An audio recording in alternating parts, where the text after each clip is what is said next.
Disneyland, often referred to as Disneyland Resort or Disneyland Park, is a world-famous theme park located in Anaheim, California. It was the first ever theme park built by the Walt Disney Company and holds a special place in the history of the entertainment and theme park industry. For today's video, we will discuss how Disneyland created. The idea for Disneyland was conceived by Walt Disney. Walt Disney's idea for a theme park came about as he watched his daughters on a carousel in Griffith Park, Los Angeles. He imagined a place where both children and adults could have fun together. July 17, 1955, two brothers stand on the steps of a miniature recreation of a train station from a time half a century past. They stand looking down the length of Main Street, USA, and marveling at all the happy faces of the visitors exploring this magical land. Today was the grand opening of the world's most famous amusement enterprise venture, Disneyland, a small 60-acre wonder located in the rural farmlands of Anaheim, California. Everyone expected the inevitable demise of this little park. No one believed you could turn a profit on nostalgia or entertain visitors with education. Not even Roy Oliver Disney, the man who had helped his famous brother, Walter Elias Disney, maintain the finances and direct the business of the company. Walt Disney was always the most imaginative and ambitious of the two brothers, while his older brother Roy was more sensible and business-oriented. Roy himself was against the idea of building Disneyland from the start. Building such a theme park was going to require more money than their company had or could possibly wish to borrow. All of their assets, creations, and even the company itself would be put at risk if the park's 30,000 guests who had attended, half of which got there by means of counterfeited tickets. Roy realized he was wrong and Walt was right. If people were willing to forge admission or even climb fences just to enter this happy place, then therein lay the promise of absolute success. 3 years later, at the beginning of 1958, Walt Disney frequently expressed his dissatisfaction with the troubles that plagued Disneyland. His park had achieved worldwide fame, and this would prove to be the problem. The press continued to ask if Walt would build an East Coast Disneyland, but he hated sequels. Quoting the commercial flop of his sequel to his Three Little Pigs cartoon, he said, "You can't top pigs with pigs." Thousands of people poured in every day from all over the planet and quickly overbooked the Disneyland hotel. The demand to stay in Anaheim overnight was overwhelming. It led to cheap motels and tacky restaurants popping up, creating a tourist trap of sorts. Some were built within 50 feet of the park.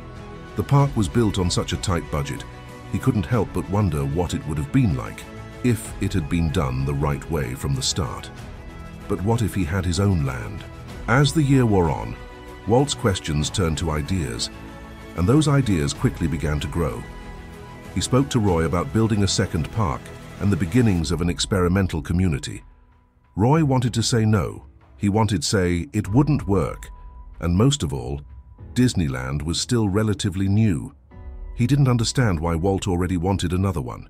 Roy made the decision to allocate money for research and development for a second property later in life. An associate questioned why Roy would blindly fund Walt's crazy ambitions.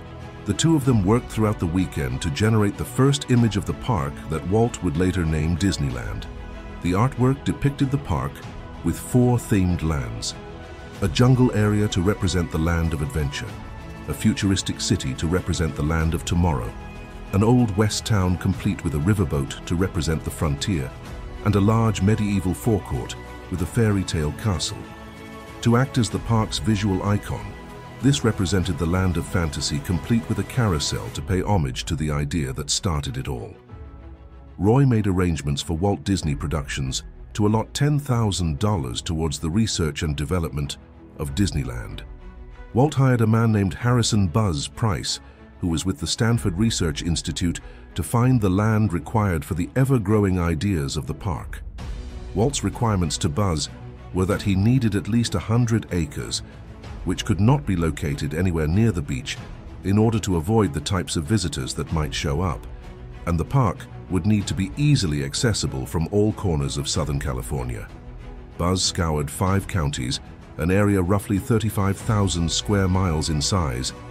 Eventually, he came back to Walt with a specific parcel, 200 acres of orange and walnut groves in the sleepy rural town of Anaheim, CA. Walt quickly snatched up all 200 acres and went out to meet some of the farmers who sold their land. One family went by the name Dominguez, and they had only one request. On their land were 2 Canary Island date palm trees planted years before. During a family wedding, they hoped Walt wouldn't cut down the trees. Being the sentimentalist he was, Walt gave his word that the trees would stay standing, a promise that survives even to this day, as the 2 trees are both located adjacent to the Jungle Cruise loading area. Walt had purchased the land using money given to him by Bank of America, but he was still in need of construction funding. Roy went back to New York to request more money, but they refused to lend anymore unless Walt could find a major financial backer. It turned out ABC television network was looking to compete with more popular stations and was in need of a big name like Walt Disney to boost their popularity. ABC agreed to fund a large portion of the construction in exchange for Walt starring in the weekly Disneyland TV show and giving them 35% ownership in the park. Disneyland was now funded by a total of $17 million, and almost no one involved was fully convinced the idea would be a success. Construction of Disneyland started in 1954, and the park was completed in just 1 year. The construction was done in relative secrecy, with the park's design and layout largely supervised by Walt Disney himself. Opening day had come. It was Sunday, July 17th, and company CEO Roy Oliver Disney, older brother of Walt, had gotten up that morning after hardly getting any sleep. He knew that Walt and the ABC network had planned a live telecast of the opening day events. Nothing like this had ever been done before. Up until that day, the most television cameras ever used at a live event were 7. But in order to cover the grand scale of Disneyland, ABC had to borrow and rent cameras from other networks, giving a total of 29 television cameras, 80,000 feet of cable, and 14 improvised forklift camera platforms to deliver the festivities to a record-breaking viewership of 90 million across the country. The public could see that Disneyland was a place like no other on Earth.